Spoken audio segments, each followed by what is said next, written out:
नमस्कार दोस्तों, आखिरकार भारत ने वो कर दिखाया जो आज से पहले कभी नहीं हुआ था। एशियन खेलों की हिस्ट्री में हम पहली बार 100 से ज्यादा मेडल जीतने में कामयाब हो गए। और एशियन खेलों में 100 मेडल जीतना क्रिकेट में किसी पाटा विकेट पर 100 रन बनाने जैसा काम नहीं होता है भैया। हेलो, एशियन खेलों में एक एक मेडल जीतने में नानी याद आ जाती। यकीन नहीं होता तो पाकिस्तानियों की नानी से पूछ लो, जिनको पूरे एशियन खेलों में 2 ही मेडल मिले। यहाँ जिन खेलों में आपको मेडल जीतना होता है वहां चीन, जापान, कोरिया जैसे तगड़े देशों से टक्कर लेनी होती है। ऐसे खिलाड़ियों से भिड़ना पड़ता है जो सारी जिंदगी एक ही खेल की प्रैक्टिस कर रहे होते हैं। अब ऐसे खिलाड़ियों से टक्कर लेते हुए अगर आप चीन को चीन में टेबल टेनिस में हरा दें, आर्चरी में दक्षिण कोरिया जैसे देश को पटक दें, बैडमिंटन में गोल्ड मेडल जीत लाएं, जैवलिन थ्रो में गोल्ड सिल्वर दोनों झटक लाएं, हॉकी जैसे तगड़े खेल में एक एक देश को धो धो कर मारें, कबड्डी में सबका बाजा बजा दें, शूटिंग में मेडल की झड़ी लगा दें, जब चीनी दर्शक भी नीरज चोपड़ा और सौरभ घोषाल जैसों की साइन लेने के लिए लाइन लगाएं, जब भारत का एक शूटर पूरे पाकिस्तान से ज्यादा मेडल जीत लाए, तो आप समझ सकते हैं कि वाकई धमाल हुआ है भाई, धमाल। धोती फाड़ के रुमाल हुआ है भाई, रुमाल। मगर ये सब ऐसे ही नहीं हुआ। ऐसे तो लूडो में आपके लगातार 3 बार 6 भी नहीं आते। एशियन गेम्स में 100 मेडल लाना तो भूल जाओ। तो कैसे हुआ ये कमाल? जो भारतीय खिलाड़ी कुछ साल पहले तक 50-60 मेडल से आगे नहीं बढ़ पाते थे, वो सिर्फ 4-5 सालों में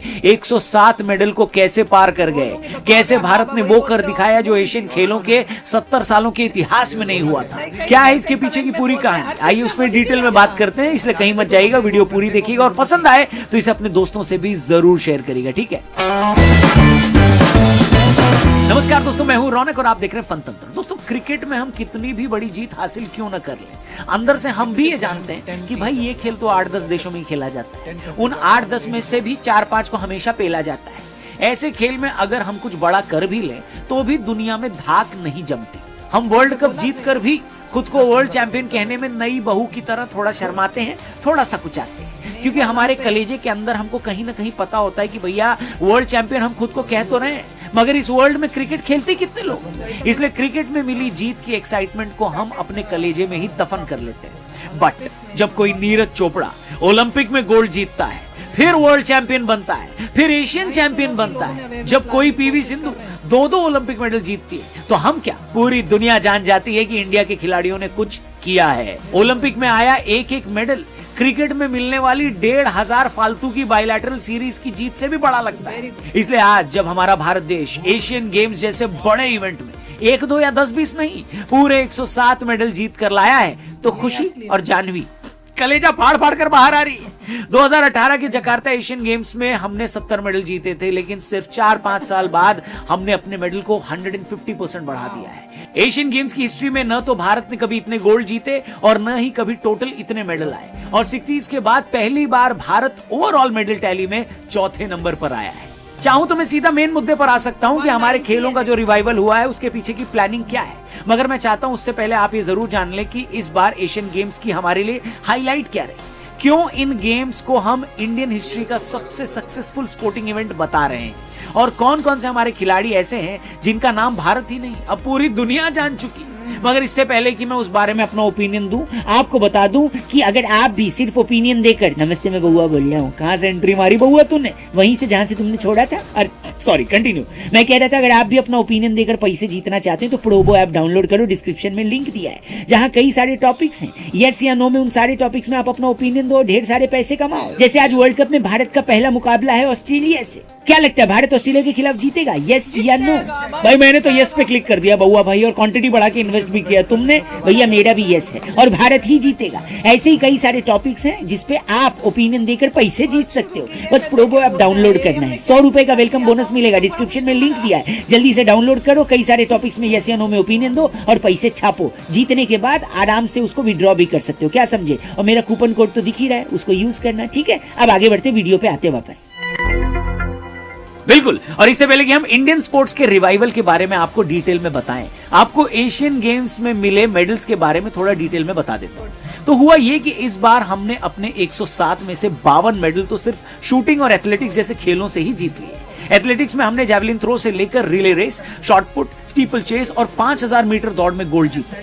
हॉकी में तो हमने एक एक टीम को ऐसे धोया जैसे दूसरी औरत के साथ पकड़े जाने पर बीवियां पति को धोती। उज्बेकिस्तान और सिंगापुर को छोड़ दो तो हमने पाकिस्तान जैसी टीम को भी हॉकी में 10-2 से हरा डाला। पाकिस्तानियों की हालत ऐसी कर दी थी हमने कि वो आखिर में रहम की भीख मांग रहे थे, पर बाद में पाकिस्तानियों ने क्लियर किया कि नहीं नहीं, वो रहम की नहीं, सिर्फ भीख मांग रहे थे।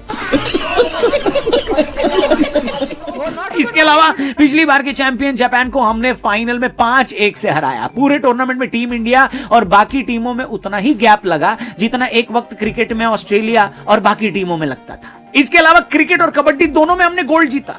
पाकिस्तान की हालत तो यह थी कि क्रिकेट में मेडल जीतना तो दूर, वो अफगानिस्तान और बांग्लादेश से भी पिट गई। मुझे तो लगता है कि पाकिस्तान को जिम्बाब्वे वाली जिम्बाब्वे नहीं, बाबर आजम वाली टीम को एशियन गेम्स में उनको भेज देना चाहिए था। कहीं तो कुछ उनके हाथ लगता, यहाँ तो कुछ मिलना नहीं है, कम से कम एशियन गेम्स में ही कुछ उनके पल्ले पड़ जाता। सही पकड़े हैं। खैर, हॉकी, क्रिकेट और कबड्डी में तो भारत ने दिखा दिया कि हम तुम्हारे पप्पा हैं। इसके अलावा कई और खेलों में दिखा दिया कि अब से हम ही तुम्हारे पप्पा बनेंगे। सात्विक और चिराग शेट्टी ने बैडमिंटन के डबल्स में और दीपिका पल्लिकल और हरिंदरपाल संधू ने मिक्स्ड स्क्वैश में इंडिया को पहला गोल्ड जिताया। इसके अलावा भारत ने rowing, sailing, wushu, roller skating, canoeing, golf और ब्रिज जैसे खेलों में भी मेडल जीत लिए। मतलब हमने ऐसे ऐसे खेलों में मेडल जीते हैं, ऐसे ऐसे खेलों में जिन्हें जब हमने टीवी पर पहली बार देखा तब पता चला कि भैया ऐसा भी कोई गेम होता है क्या। तो भाई ये थी इस बार की बड़ी अचीवमेंट्स की बात। अब बात करते हैं इसके पीछे की तैयारी। ये बात तो हम हमेशा कहते हैं कि भाई देश में टैलेंट की कमी नहीं है हमारे। आप हमारे प्लेयर्स को वर्ल्ड क्लास फैसिलिटीज दें, अच्छे कोचेस दें, बढ़िया इंफ्रास्ट्रक्चर दें और इंटरनेशनल एक्सपोजर दें, तो हमारे खिलाड़ी आपको रिजल्ट लाकर देंगे। और ऐसा हुआ भी, और इसका काफी हद तक क्रेडिट मोदी सरकार को भी जाता है। 2014 में नरेंद्र मोदी प्रधानमंत्री बने तो खेलों का कुल बजट 874 करोड़ रुपए, जो आज बढ़कर लगभग 2500 करोड़ रुपए हो चुका है। मतलब 9 सालों में सरकार ने स्पोर्ट्स का बजट 70% तक बढ़ा दिया। आज आप किसी भी टॉप के एथलीट से बात करें तो वो खुलकर आपको बताएंगे कि ऐसी कोई फैसिलिटी नहीं है जो हम मांगते हैं और हमको नहीं मिलती। इसके अलावा सरकार ने खेलो इंडिया और TOPS टॉप्स यानी द टारगेट ओलंपिक पोडियम जैसी कई स्कीमें चलाई। टॉप स्कीम का पर्पस ही यही था कि ऐसे खिलाड़ियों का एक पूल बनाया जाए जिनमें पोटेंशियल हो, उनको अच्छी से अच्छी फैसिलिटीज दो, फॉरेन का कोच दो, इंटरनेशनल टूर्नामेंट खेलने बाहर भेजो। इसी पर्पस से 2018 में खेलो इंडिया भी शुरू किया गया। इसके अलावा सबसे इंपॉर्टेंट चीज गवर्नमेंट ने ये करी कि 2020 में उसने अलग से स्पोर्ट्स मिनिस्ट्री बना दी ताकि और ज्यादा फोकस तरीके से स्पोर्ट्स से जुड़े अलग अलग मुद्दों पर फोकस किया जा सके। इसके नॉर्थ ईस्ट पर अलग से फोकस किया गया। 800 करोड़ रुपए लगाकर मणिपुर में भारत की पहली स्पोर्ट्स यूनिवर्सिटी बनाई गई। यूपी में भी 700 करोड़ रुपए के खर्चे से मेजर ध्यानचंद स्पोर्ट्स यूनिवर्सिटी बन रही है। मतलब एक ऐसी यूनिवर्सिटी जिसमें स्पोर्ट्स इंफ्रास्ट्रक्चर से जुड़ा सब कुछ होगा। अच्छा, आप में से बहुत सारे लोग ये सोच रहे होंगे कि भाई क्या वजह है कि इतनी बड़ी कंट्री होने के बावजूद भारत ने कभी अपने खेलों पर ध्यान ही नहीं दिया, और आज अगर सरकार ध्यान दे रही है तो ऐसा क्यों कर रही है? इसका बड़ा सीधा जवाब है भाई, खेलों पर पैसा लगाने में सरकारों को हमेशा लगता था कि भाई इसमें रिटर्न क्या है, न इसमें करप्शन का स्कोप है, न बदले में कुछ मिलने वाला है, तो पैसा काहे को लगाए। अमेरिका, यूरोप और चीन की तरह हमने कभी रियलाइज नहीं किया कि आज की तारीख में किसी भी देश के लिए अपनी ताकत दिखाने का सबसे बड़ा जरिया खेल ही होता है।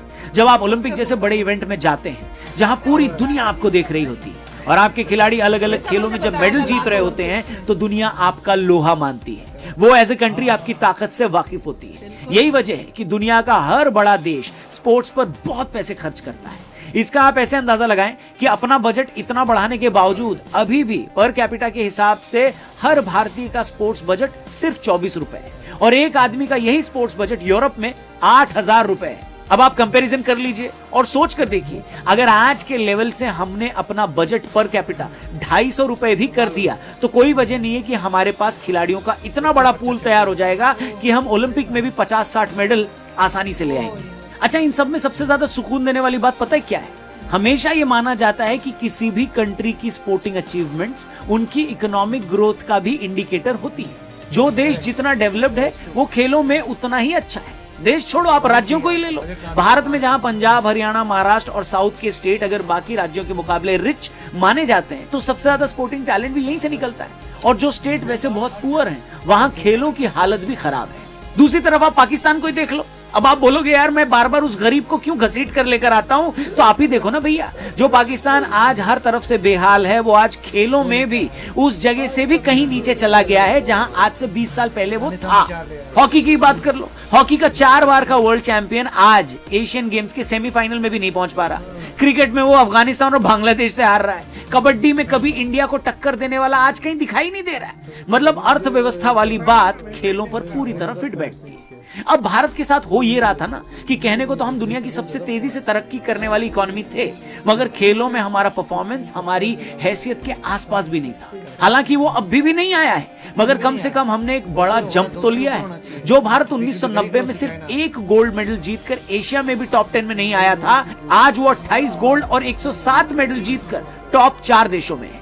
चीन से हम भले ही दूर हैं, मगर कोरिया और जापान को हम अगले 10 सालों में पीछे छोड़ सकते हैं। और मैं बता नहीं सकता जब मैं ये बोल रहा हूं तो मुझे कितनी खुशी हो रही है। बाकी आपकी क्या राय है, आपको कैसा लगता है, कमेंट सेक्शन में जरूर बताइएगा। और अपनी राय से अगर आप पैसे कमाना चाहते हैं तो प्रोबो ऐप भी जरूर डाउनलोड करिएगा। डिस्क्रिप्शन में लिंक दिया है, उस पर क्लिक करके डाउनलोड करने पर 100 रुपए का वेलकम बोनस मिलेगा। कई सारे टॉपिक्स हैं। आज इंडिया ऑस्ट्रेलिया का मैच है, क्या लगता है इंडिया ऑस्ट्रेलिया को हराएगी, यस या नो, ओपिनियन दो, खूब सारे पैसे जीतो। और हाँ, आपके हिसाब से एशियन गेम्स में कौन सा मेडल या मैच आपके लिए सबसे खास रहा, उसे कमेंट करके जरूर बताइएगा। वैसे मेरे लिए क्या खास था वो मैंने अपने इंस्टा पर अनु रानी के लिए एक रील बनाकर शेयर किया, तो उसे भी जरूर देखिएगा। चैनल सब्सक्राइब करके जाइएगा, फेसबुक पे देख रहे हैं तो पेज को लाइक करिएगा। Thank you for watching. एक बार कमेंट सेक्शन में जरूर लिखना, जय हिंद जय भारत।